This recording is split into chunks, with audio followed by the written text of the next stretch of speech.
Eyang Hasan Maulani itu lahir di Lengkong, yang sekarang menjadi Desa Lengkong, Kecamatan Garawangi, Kabupaten Kuningan. Itu dalam berbagai macam sumber dikatakan bahwa utamanya yang makalah dari Panitia Haul Eyang Hasan Maulani, beliau lahir pada hari Senin Legi tanggal 22 Mei 1782 Masehi, atau dalam hitungan hijriahnya 8 Jumadil Akhir tahun 1196. Nah, di Lengkong utamanya para anak keturunannya biasa menyebut Hasan Maulani ini menggunakan istilah Eyang Hasan Maulani. Itu secara bahasa, istilah Eyang ini kan merujuk kepada orang yang dituakan dan dianggap sesepuh, karena memang leluhur dari anak keturunannya dianggap leluhur, terus disebutlah Eyang. Dan ini sudah menjadi penamaan yang sosiologis utamanya di masyarakat Lengkong. Nah, nama Eyang Hasan Maulani ini juga di Lengkong terkenal dengan nama lain, yakni Eyang Manado. Mengapa disebut Eyang Manado? Karena Eyang Hasan Maulani ini diasingkan ke daerah Manado. Sebenarnya lebih tepatnya tidak Manado, tidak benar-benar di Manado, tapi di tempat tetangga dari Manado. Dulu disebutnya Tondano. Sekarang menjadi Kabupaten Minahasa, dan Tondano itu menjadi bagian dari kecamatan di Minahasa tersebut. Tapi tidak salah juga disebut sebagai yang Manado, karena secara administratif Tondano di zaman itu Tondano itu masih dalam area administratif dari Manado. Kemudian makamnya yang sekarang di Lengkong itu disebut sebagai makam rambut. Mengapa disebut makam rambut? Karena sejatinya makam asli dari Yang Hasan Maulani itu ada di Jawa Tondano, di Sulawesi Utara. Yang dikubur di Lengkong itu hanyalah rambutnya. Jadi sebelum Yang Hasan Maulani wafat, beliau mengirimkan beberapa helai rambut ke keluarganya di Lengkong. Tujuannya agar nanti kelak anak keturunannya tidak memiliki beban untuk berziarah langsung ke Sulawesi Utara yang cukup jauh itu. Bahkan hitungan tiket pesawat hampir 2,5 juta. Itu kalau tidak ada promo. Kalau promo mungkin bisa lebih murah, tapi kehitung mahal lah, karena memang pojok sebelah utara Republik Indonesia. Nah, saat ini nama Eyang Hasan Maulani itu sudah diabadikan sebagai nama jalan pintas dari Desa Lengkong ke Desa Ancaran melewati Desa Sindang Sari. Itu sekarang nama jalannya menjadi Jalan Eyang Hasan Maulani.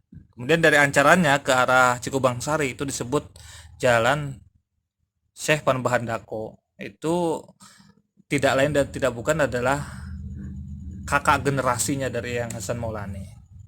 Nah, Eyang Hasan Maulani ini hubungan dengan Syekh Panembahan Dako itu, jadi ketika Eyang Hasan Maulani lahir, menurut cerita versi lisan,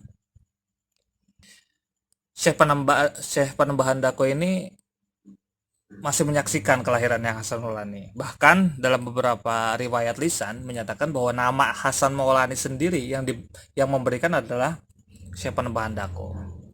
Nah, kemudian Syekh Panembahan Dako juga memberikan sebuah gambaran depan, sebuah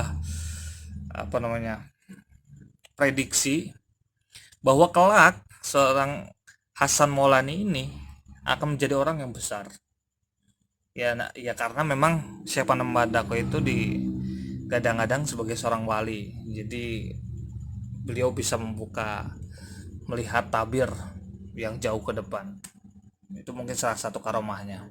Dan ternyata terbukti Eyang Hasan Maulani ini muncul sebagai seorang sosok agamawan yang luar biasa. Bahkan namanya sekarang lebih besar daripada kakak generasinya, yakni Syekh Panambah Handako.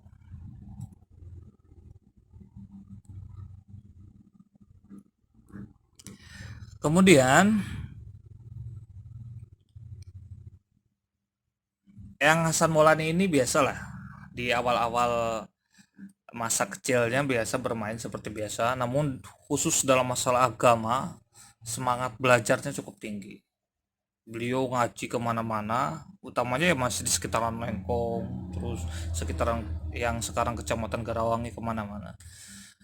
Beberapa kiai yang menjadi guru dari Eyang Hasan Maulani, dan ini diabadikan dalam beberapa catatan atau tulisan, utamanya dari makalah panitia haul Eyang Hasan Maulani.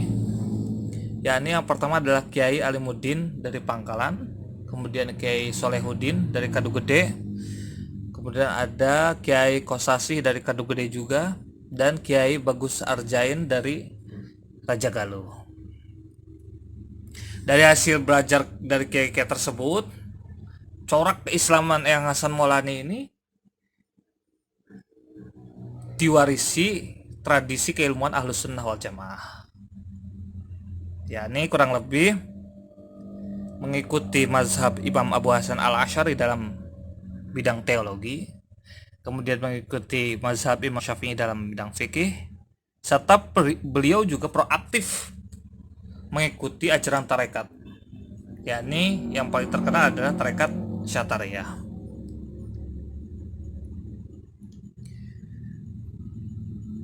Kemudian Eyang Hasan Maulani ini menikah dengan gadis bernama Murtasim binti Kiai Arifah yang berasal dari Garawangi. Dari hasil pernikahannya itu dikaruniai 11 orang anak. Yang pertama adalah Hasan Imrani, yang kedua Mukminah, yang ketiga Ruqayyah, yang keempat Imamuddin, yang kelima Ajam, yang keenam Muhammad Hakim, ketujuh Nasibah, kedelapan Marhamah, kesembilan Mukimah, yang ke-10 Muhammad Absori, dan yang terakhir Muhammad Akhyar.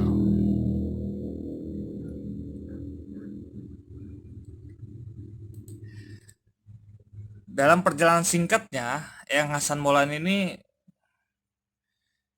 memiliki banyak murid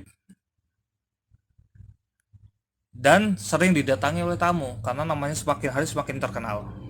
Tamunya bahkan dalam beberapa tulisan itu ada yang dari Surabaya, dari Jawa Tengah, dan lain sebagainya, datang ke Eyang Hasan Maulani. Ada yang ingin menimba ilmu, ada juga yang bertamu minta nasihat dan lain sebagainya lah, biasa namanya kiai.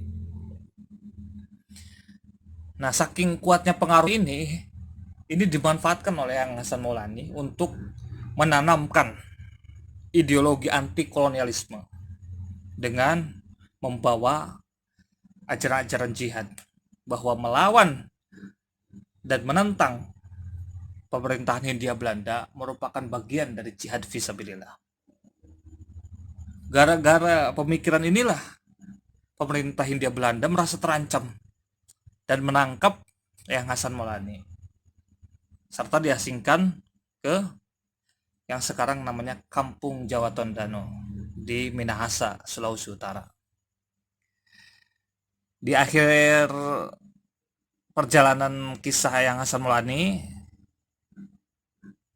itu semuanya dihabiskan di tempat pengasingan. Beliau wafat di Kampung Jawa Tondano pada tanggal 29 April 1874 dan dimakamkan ya agak-agak dekat dengan Kiai Mojo yang lebih dulu diasingkan ke Minahasa.